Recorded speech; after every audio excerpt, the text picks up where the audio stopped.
Looking po tayo ng investors para sa ating negosyo na walang talo. Diba? Walang talo nga, kaya panay panalo. Ito ay ang pagbablog o pagiging content creator. Diba? Gumastos man tayo para sa ating mga gadgets, para sa DSLR, drone, laptops at iba pang mga gadgets.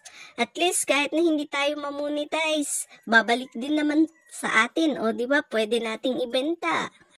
Gagastos man tayo para sa food na imumukbang natin, at least nabusog tayo. Diba? San ka pa? Gagastos man tayo sa ating mga travel and tours kahit na hindi nag-click. At least nag-feeling rich tayo. San ka pa? Meron pa tayong mga memories at meron tayong ipopost sa Facebook na ma-IDs. Diba? So ano pang hinihintay nyo? Mag-invest na kayo at kayo ang bahala sa ating mga gastos. Finance nyo ang ating mga gadgets at ang mga eco-content natin.